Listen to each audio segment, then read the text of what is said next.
Bonjour à tous, bienvenue sur Psychobrio, la chaîne où je parle des relations entre personnes au niveau psychologique. Avant de commencer, si vous ne l'avez pas déjà fait, n'oubliez pas d'appuyer sur le bouton d'abonnement ci-dessous. Aussi, n'oubliez pas de cliquer sur la cloche de notification. Cela vous informera à chaque fois que je télécharge une nouvelle vidéo. Ainsi, vous ne manquerez de rien. Donc, dans la précédente vidéo, nous avons déterminé ce qu'était l'érotomanie.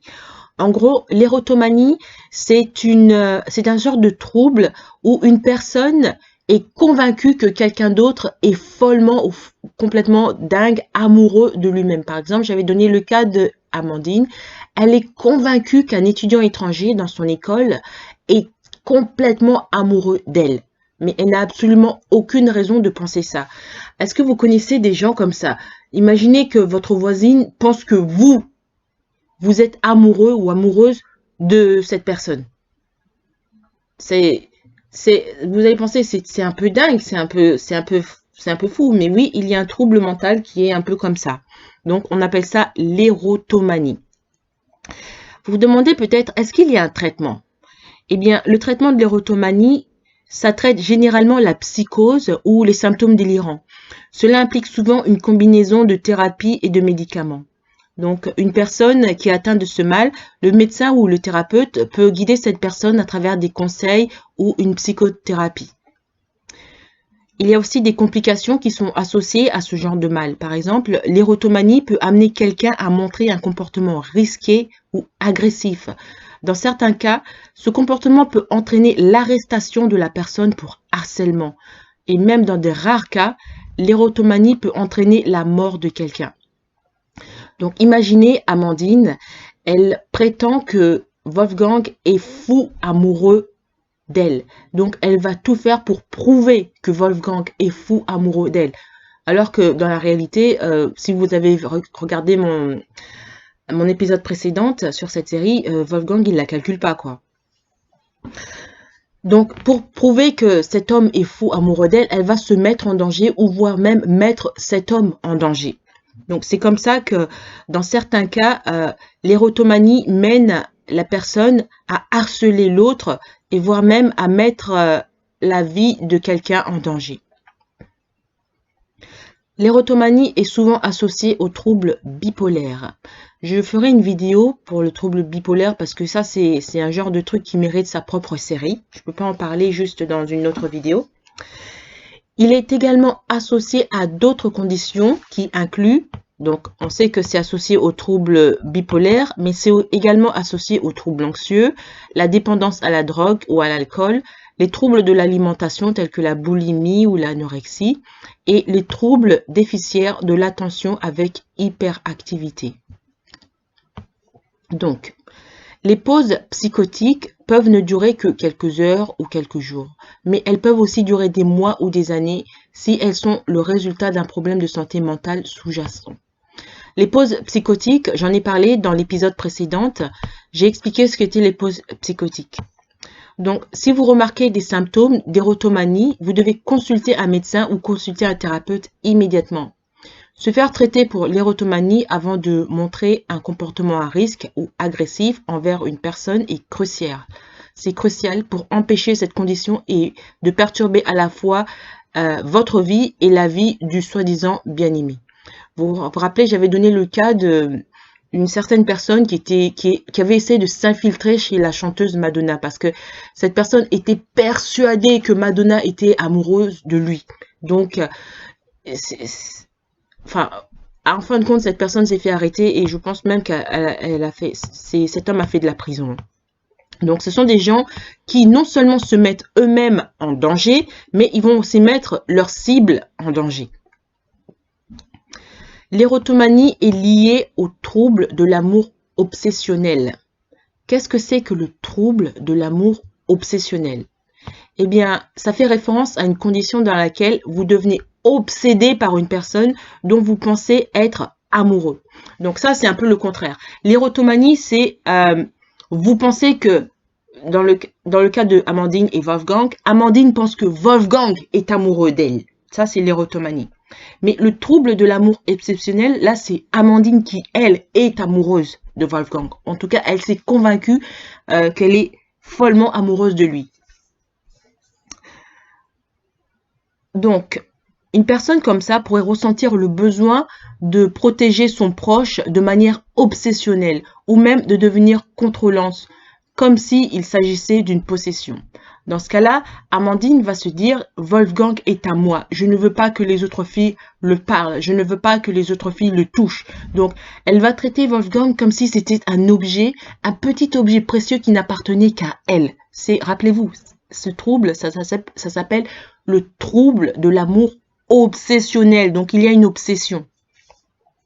Bien qu'il n'existe pas de classification médicale ou psychologique pour ce genre de trouble, il peut souvent s'accompagner d'autres types de maladies mentales.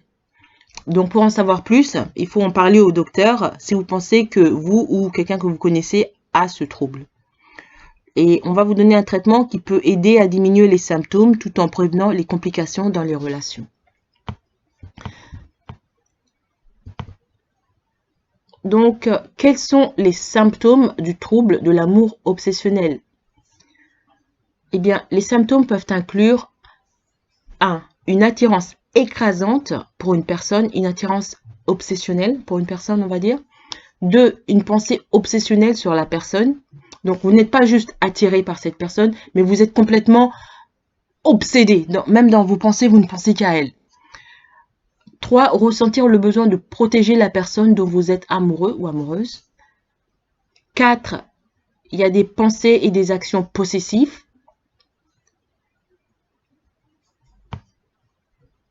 5. La jalousie extrême à l'égard d'autres interactions interpersonnelles. Donc, vous ne voulez pas que d'autres personnes parlent à cette personne.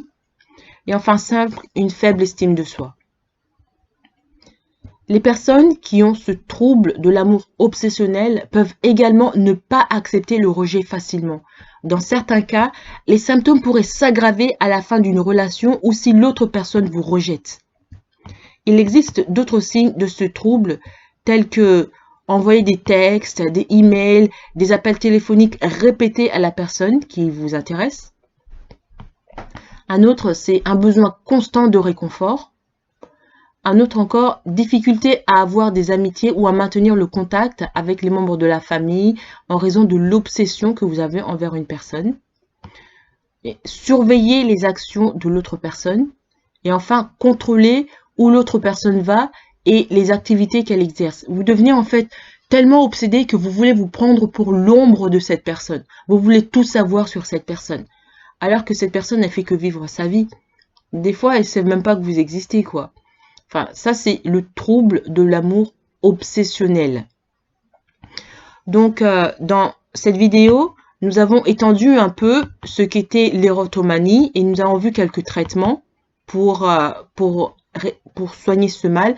On a vu que l'érotomanie, ça peut être lié aux troubles anxieux, la dépendance à la drogue, des troubles alimentaires et aussi des troubles de la déficience de l'attention. Et l'une des seuls moyens de traiter ce mal, c'est d'aller voir un docteur. Hein.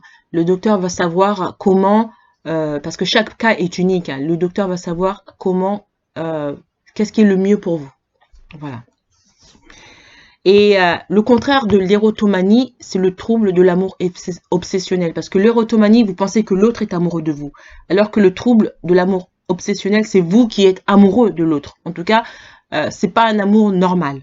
C'est vous vous prenez pour l'ombre de cette personne. Vous êtes tellement obsédé par cette personne que vous ne faites que penser à cette personne. C'est de la parano en fait. Donc, dans la prochaine vidéo, nous allons répondre à la question « Qu'est-ce qui pousse une personne à développer un trouble de l'amour obsessionnel ?» Voilà. Merci d'avoir écouté cette vidéo. Je vous invite à vous abonner, en particulier à vous abonner à mon autre chaîne qui s'appelle Femme Gagnante. Dans mon autre chaîne, Femme Gagnante, je parle de féminité, je parle aussi de développement personnel, psychologie, mariage, santé, etc. Et c'est une chaîne qui aide les femmes à gagner dans la vie, c'est-à-dire non seulement à trouver le grand amour, mais aussi à vivre d'une manière harmonieuse avec elles-mêmes et avec leur entourage. Voilà, n'hésitez pas, abonnez-vous à la chaîne Femme gagnante. Le lien est en bas. Merci d'avoir écouté cette vidéo. Avant de partir, n'oubliez pas de vous abonner et de partager cette vidéo en ligne.